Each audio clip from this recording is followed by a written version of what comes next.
কক্সবাজারে হঠাৎ করে চোখ রাঙাচ্ছে ম্যালেরিয়া আক্রান্তের সংখ্যা। আগে যেখানে ম্যালেরিয়া রোগীর ভর্তি সংখ্যা ছিল শূন্যের কোটায়, সেখানে এখন শুধুমাত্র সদর হাসপাতালে একদিনে ভর্তি আছে ৮ জন রোগী, যার বেশিরভাগই রোহিঙ্গা। এতে বেশ উদ্বিগ্ন চিকিৎসকেরা। কক্সবাজার প্রতিনিধি সাইফুল ইসলামের তথ্যচিত্রে ডেস্ক রিপোর্ট। সারা দেশে নতুনভাবে করোনা মাথাচাড়া দিয়ে উঠলেও কক্সবাজারের চিকিৎসকদের নতুন মাথা ব্যথা ম্যালেরিয়া।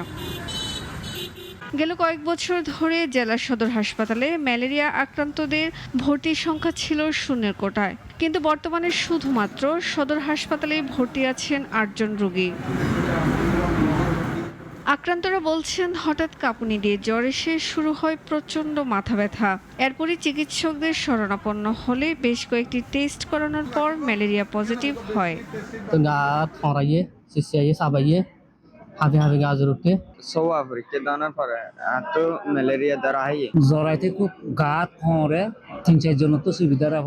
আক্রান্ত এসব রোগীর অধিকাংশই রোহিঙ্গা। মূলত রোহিঙ্গা ক্যাম্প পাহাড়ি কেন্দ্রিক হওয়ায় সহজেই ম্যালেরিয়া আক্রান্ত হচ্ছেন তারা। এভাবে ম্যালেরিয়া আক্রান্তের সংখ্যা বাড়ায় কিছুটা দুশ্চিন্তায় চিকিৎসকরা। হঠাৎ করে যে ৮ জন বেড়ে গেছে, এটা আমাদের একটা সিগন্যালিং, ইয়েলো সিগন্যালের মতো বলবো আমরা। যদি ম্যালেরিয়া থেকে আমরা দূরে রাখতে চাই, তাহলে কিন্তু মশা থেকে আমাদের দূরে থাকতে হবে। এদিকে কক্সবাজার শহরে যাতে ম্যালেরিয়া রোগীর সংখ্যা না বাড়ে, সেই লক্ষ্যে কাজ করছে কক্সবাজার পৌরসভা।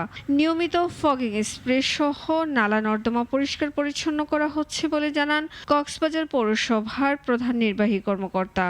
চেষ্টা তো করতেছি, বাট মানুষের তো সচেতনতা নাই। এদিক ড্রেনগুলা পরিষ্কার করি, পরের দিনে একবারে কালচারটা এত খারাপ, নিজের ড্রেন নিজেই নষ্ট করে। সুলতানা মরিয়ম, নাগরিক।